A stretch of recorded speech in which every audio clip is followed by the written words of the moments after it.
Hello, dear friends. Welcome to Scroozy Tales. Today's story is The Frog Prince.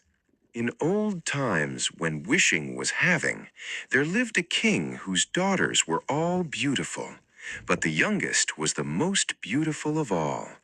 Even the sun, which has seen so much, was astonished whenever it shone upon her face. Near the castle was a dark forest, and under an old lime tree there was a deep fountain. On hot days the princess went to the fountain to play. She took her golden ball, threw it into the air, and caught it again. This ball was her favorite plaything. One day the golden ball slipped from her hand and fell into the deep fountain. The princess began to cry. She cried louder and louder and could not be comforted. Suddenly a voice said, "What ails you, king's daughter? You weep so much that even a stone would feel pity."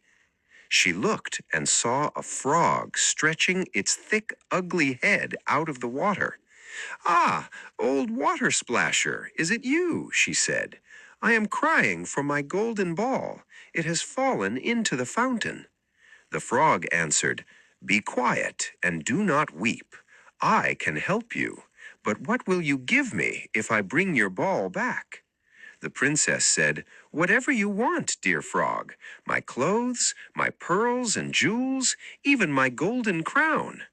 The frog said, "I do not care for clothes or jewels, but if you will love me, let me be your companion, eat with you, sit with you, and sleep in your bed. If you promise me this, I will bring your ball back." The princess promised, but in her heart she thought, "How foolish! He lives in the water with other frogs and cannot be my companion." The frog dove into the water. Soon he returned with the golden ball and threw it onto the grass. The princess was delighted. She picked up her ball and ran away. "Wait, wait," cried the frog. "Take me with you. I cannot run as fast as you." But she did not listen. She forgot the frog and ran home. The next day, while eating dinner, she heard a sound. Splish, splash, splish, splash. Something was climbing the marble stairs. A knock at the door, and a voice said, "King's daughter, youngest, open the door." She opened it and saw the frog. Frightened, she slammed the door. The king asked, "What are you afraid of?" "It is a disgusting frog," she said. "You must keep your promise," said the king. The frog ate from her golden plate and followed her to her room. At night, he wanted to sleep near her.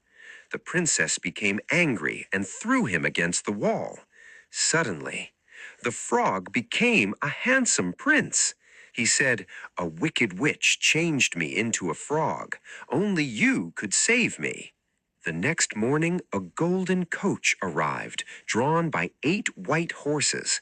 Faithful Henry, the prince's servant, helped them in. Henry had 3 iron bands around his heart, so it would not break from grief. As they rode, the bands cracked and popped. The prince thought the carriage was breaking, but it was only the bands springing free, because Henry's heart was happy. The prince and the princess went to his kingdom and lived happily ever after. Thank you for listening to Scroozy Tales. Like, share, and subscribe for more magical stories. See you next time.